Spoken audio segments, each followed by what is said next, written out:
भक्ति योग में हम प्रवेश कर रहे हैं 12वां अध्याय गीता का। आत्मविकास की यात्रा के लिए हर साधक को अपने स्वभाव के अनुसार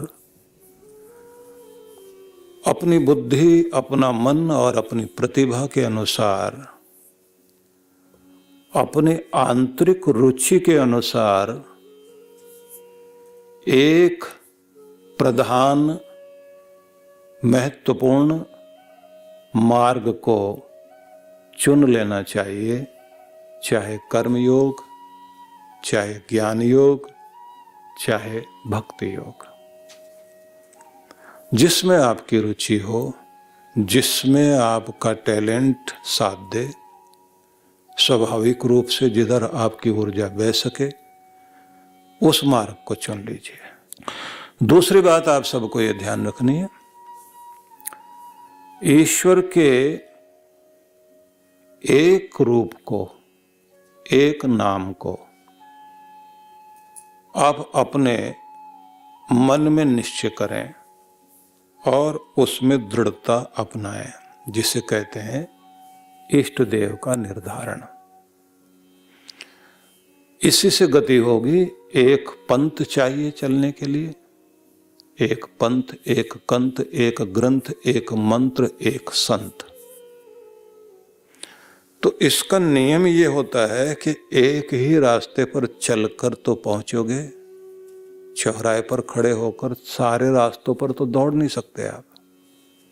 तो एक मार्ग चुनना, एक कंथ, एक पंथ। मार्ग एक हो गया और कंथ प्रिय, प्यारा एक, मतलब ईश्वर, इष्ट देव। उसके एक स्वरूप को, मैं अपने ईश्वर को इस रूप में मानता हूं कि वो शिव है, या मैं गोविंद के रूप में अपने प्रभु को मानता हूं, या मैं विष्णु के रूप में अपने प्रभु को स्वीकार करता हूं, या मेरा राम, कण कण में रमने वाला राम, मर्यादा पुरुषोत्तम, मेरा प्यारा ईश्वर है, मैं इस रूप में उन्हें मानता हूं, या मैं उसे जगदम्बा, जगजननी, माँ परमेश्वरी, ममतामयी माँ के रूप में अपनी ईश्वर सत्ता को स्वीकार करता हूं। या फिर आप कहें लक्ष्मी नारायण, राधा कृष्ण, गौरी शंकर, या फिर गणपति भगवान, हनुमान जी, या निराकार रूप में सर्वव्यापी परमेश्वर ज्योतिर्मय रूप में इस पूरे संसार में विराजमान है। उसी की ज्योति मेरे हृदय में जल रही है, उसका प्रेम मेरे अंदर फैल रहा है, उसका ज्ञान प्रकाश ही हमें रास्ता दिखाता है। वही तो है जो फूलों में हंसता है, मुस्कुराता है, नदियों में बह रहा है, हवाओं में गतिमान है, अन्न बनकर ऊर्जा दे रहा है, जो हमारे अंग संग हर पल है, जिसके कारण ये सारा संसार गतिमान है। मैं उस ज्योतिर्मय परमेश्वर की शरण में हूं। तो एक मार्ग का चयन पक्के तौर पर निश्चित करके एक के हो जाओ। फिर आपके मन में आएगा कि अगर फायदा लेना हो किसी और से तो क्या करेंगे। यहां गड़बड़ होती है। मैं तो शिव जी को मानता हूं, मुझे लक्ष्मी जी से जरूरत पड़ जाए तो क्या करूंगा। फिर व्यक्ति को लगेगा सरस्वती माता से भी ज्ञान लेना है। फिर उसे लगेगा कि कृष्ण भगवान जो है वो 16 कला पूर्ण है। जगराते में चला गया तो उसे लगेगा माता के दरबार में तो सारे के देवी देवता खड़े रहते हैं, तो मैं क्या करूं। ये ध्यान रख लीजिए कि एक को मानने से ही कल्याण होगा, और वही एक ही सब कुछ देता है। वहीं आप जब शक्ति स्वरूपा जगदम्बा माँ को देखेंगे तो वही श्री स्वरूपा भी वही है। और जब आप ज्योतिर्मय रूप में भगवान शिव को ही मानते हैं तो फिर आप आकाश में ज्योतिर्लिंग के रूप में एक ज्योति, एक प्रकाश को अनुभव कीजिए। उससे आता हुआ प्रकाश आपके सिर पर होकर आपके शरीर में प्रवेश कर रहा है। वही तो है जो अपना आकार देकर सब चीजों को चला रहा है। आकाश में जब आप ग्रह नक्षत्रों को देखेंगे, उनके जो चित्र बने होते हैं, उनका सिंबल बनाया जाता है, तो वो शिवलिंग का आकार होता है। इस तरह से घूम रहे सब। उसी को कहते हैं इस दुनिया में माधुर्य का स्वरूप है शहद, और शहद का जो छत्ता है उसे आप देखिए, वो मानो शिवलिंग है। जैसे आप ज्योतिर्लिंग देखते हैं, ज्योतिर्मय रूप देखते हैं, तो दीप शिखा को देखना। वो दिए की बत्ती जो है, वो जो लो जल रही है, लैंप का जो ऊपर वाला भाग जो जल रहा है, उसको, फ्लेम को देखिए आप। माचिस भी जलाओगे तो जो उसकी लपट निकलती है उसे देखिए। जो कहते हैं ना कि अंगुष्ठ मात्र बाण लिंग घर में होना चाहिए। शिवलिंग को इस रूप में कहते हैं ना कि वो बाण लिंग यहाँ है। अत्यतिष्ठ दशांगुलम, नाभि से कहते हैं ना 10 उंगल ऊपर आओ, यहां वो दशांगुल अंगुष्ठ मात्र हृदय में जो विराजमान है ज्योति। उस ज्योति में 2 रूप देखेंगे आप, एक शक्ति है, एक शिव है। तो वही शक्ति ही श्री है, वही लक्ष्मी है, वही समृद्धि है। इसलिए शिवलिंग में कहा जाता है कि ब्रह्मा भी हैं, विष्णु भी हैं, उसी में महेश हैं। वहीं पर तीनों, महाकाली, महालक्ष्मी, महासरस्वती तीनों हैं। इसलिए अगर विष्णु शिव जी को मानते हैं तो संपूर्णता है वहां।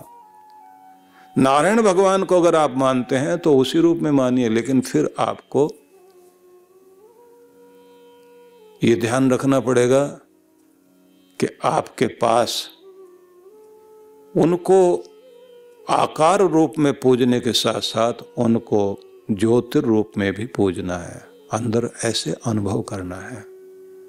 और शालिग्राम सबके पास होता है। शालिग्राम जो है, भगवान का श्री विग्रह जहाँ रखा है उसी के सामने शालिग्राम को स्थापित कीजिए। और शालिग्राम जो स्टोन ढूंढा जाता है वो आसान नहीं होता। वैसे शालिग्राम घर में रख लेना और उसका पूजा करने का विधान बहुत अद्भुत है, उसमें गलतियां नहीं होनी चाहिए। बहुत सारे महान पुरुषों को तो ये हुआ कि वो छोटे से शालिग्राम में भी अनुभूति हुई कि जैसे कोई बोल रहा है वहां, उसकी वाइब्रेशन बड़ी जबरदस्त होती है। तो उसे भी उसी रूप में माना जाता है। जैसे आप वैष्णो देवी जाएं तो वहां पर आपको मूर्ति नहीं नजर आएगी, वहां पिंडी नजर आएगी, शक्ति मां की पिंडी। शिवलिंग जैसे छोटी छोटी 3 पिंडियां या पिंड कहिए। आप अगर बाली द्वीप में जाएं तो वहां आप त्रिदेव का मंदिर देखिए, तो वहां त्रिदेवों के मंदिर में आपको दिखाई देगा, मूर्ति नहीं दिखाई देगी, 3 पिंडी दिखाई देंगे। यही स्वरूप था हमारा पहला। लेकिन मनुष्य क्योंकि आगे जाता है तो फिर उसे जब कोई सुख दुख वाली बात कहनी है तो वो अपने आकार में भगवान को देखने की कोशिश करता है कि उनकी आंखों में मैं झांक रहा हूं, भगवान मेरे सामने हैं, खड़े हैं, वो मेरे ऊपर कृपा कर रहे हैं। तो एक तो आपके चाहे नारायण को मानते हैं तो नारायण भगवान का श्री विग्रह, और अगर उनके सामने शालिग्राम की स्थापना विधि पूर्वक आप कर सकते हैं, पूजन करने का ढंग आपको आता है तो चमत्कार होगा। ऐसे राम जी का, ऐसे कृष्ण भगवान का। यहां पर यह मत सोच लेना कि इनमें ज्यादा लाभ है या इनमें लाभ है। दूसरी बात ये भी याद रखना पड़ेगा कि मंदिर में स्थापित यदि सारी मूर्तियां हैं और आप किसी एक को मानते हैं, मान लीजिए आप विष्णु भगवान को मानते हैं और साथ साथ में बराबर में गौरी शंकर की भी मूर्तियां लगी हुई हैं, दुर्गा माता की भी है, इधर नारायण भगवान की है, तो नारायण के साथ राम जी हैं। अब आप क्या सोचेंगे, मैं तो एक को मानता हूं। तो एक को मानता हूं तो उसके बाद मैं क्या करूं? जब मांगने की बारी आएगी, विशेष पूजा करने की बारी आएगी तो इष्ट देव के करना, और जब प्रणाम करने की बारी आए तो सबको प्रणाम करो। और ज्यादा मजा तब है जब आप सब में एक को और एक में सबको देखो।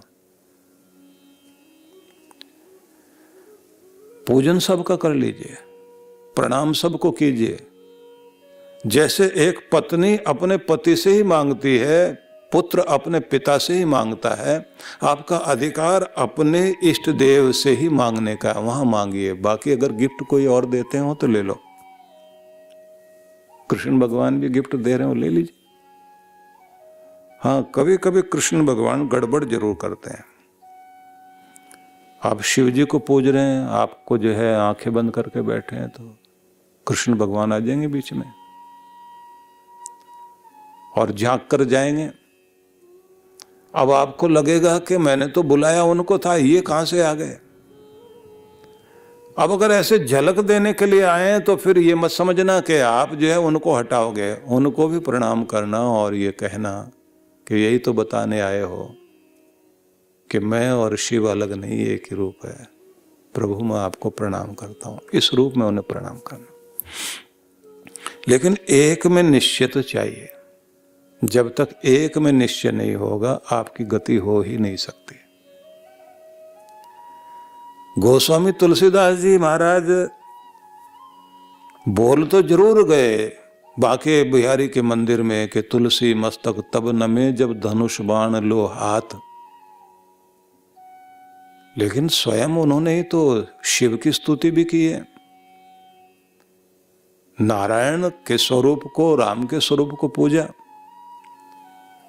और समन्वय जो जितना अच्छे ढंग से बाबा तुलसीदास ने किया है, उससे पहले तो ज्यादातर लोग बटे हुए थे, ये शैव, ये शाक्त, ये वैष्णव, ये गाणपत्य, गणपति को मानने वाले।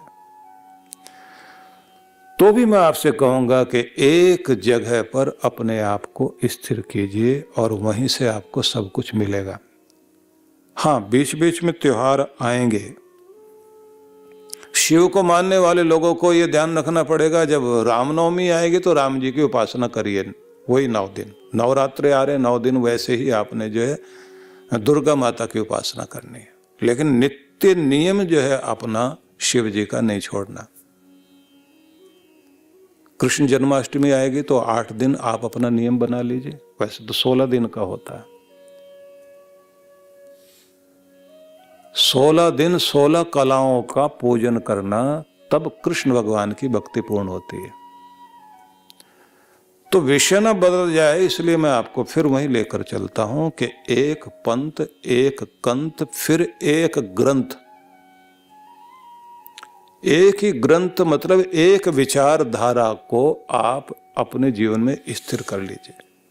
जब तक आपकी एक विचारधारा नहीं होगी तब तक आपकी गति नहीं हो सकती। जिन लोगों की विचारधारा बदलती रहती है या 10 जगह सुनेंगे जा करके, तो उनके अंदर समस्या हो जाती है, संशय आने लग जाते हैं। जबकि भक्ति का नियम ये है कि आप इस मार्ग में चलने के साथ साथ संशय का समूल नाश करना होता, डाउटफुल नहीं रहना। अगर डाउटफुल है आप तो आपकी भक्ति आगे नहीं बढ़ेगी। ये सीधा नियम है। उन लोगों के साथ बड़ी समस्या होती है जो लोग बेचारे श्रद्धा भाव से कहीं इधर भी चले गए उधर भी चले गए। तो एक जगह एक सज्जन गैर आकर उन्होंने कहा कि साहब मैं वहाँ सत्संग सुनने गया तो और बातें तो ठीक लग रही थी, लेकिन जैसे उन्होंने ये कहा किसी अंधे को, अपंग को सहायता मत करना, भिखारी को भीख मत देना, गरीब को पैसे मत देना। क्यों? तो वो कह रहे थे अगले जन्म में फिर बदला तो तुम्हें मिलना है, तुमने दिया तो बदला मिलेगा। अब बदला इसी रूप में मिलेगा कि तुम अंधे हो गए और वो तुम्हें दान करेगा। तुम्हारी टांग टूटी हुई होगी और वो जो लंगड़े को आपने दान दिया था वो फिर आपको जो है दान देने आएगा और आप उसको कहेंगे वाह माई बाप, आपने तो बहुत कृपा की। बोले महाराज मैं तो सुनने के बाद इतना ही सुना था, उसके बाद तो मैं भाग खड़ा हुआ क्योंकि 2 अंधों को मैं भी दान करके आया था। कहा इतने बड़े ज्ञानी हमको तो मिल गए। कहा ये तो पक्का है, तुमने दिया तो मिलेगा जरूर, तुमने सहायता की तो तुम्हारी सहायता होगी, कि ये तो पक्का है। कि ये पक्का कराने के बाद उन्होंने कहा लेकिन मिलेगा किस रूप में? जिस रूप में तुमने दिया उसी रूप में तुम्हारी भी हालत ये होगी। द्रौपदी ने एक साधु बाबा को स्नान करते हुए वस्त्र प्रदान किया था क्योंकि उनके वस्त्र पानी में बह गए थे, तो लाज बचाई थी। तो फिर अगले जन्म में उसकी भी लाज की प्रॉब्लम आ गई, तो फिर जो है वो बाबा का दिया हुआ वस्त्र आगे ना देती तो मुसीबत में ना पड़ती। ऐसे ऐसे करके महाराज उन्होंने ऐसा ज्ञान दिया, मेरे तो आत्मा जो है ना बेचैन हो गई है। अब आप बताओ। मैंने कहा क्यों गया था फिर? बोले बहुत विज्ञापन था, लोगों ने कहा कि बस जाओ शांति मिलेगी। बोले शांति तो नहीं मिली, लेकिन जो है वो शांताराम भी नहीं मिला, या तो ज्वाला प्रसाद मिल गया। मेरी तो हालत खराब है।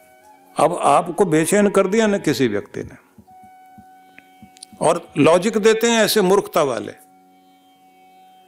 ध्यान रख लीजिए, अगर किसी भी गरीब को, दुखी को, दीन को आपने सहायता की है तो आपकी तो जन्मों की दीनता दूर हो गई। तो मैंने क्या कहा आपको, एक संत, एक ग्रंथ, एक पंथ और एक ही कंथ, एक ही गुरु चाहिए, संत एक, तभी तो आपका मामला ठीक होगा। वो भटकाओ वही तो आता है कि जब आपके चुनाव करने में गलती है।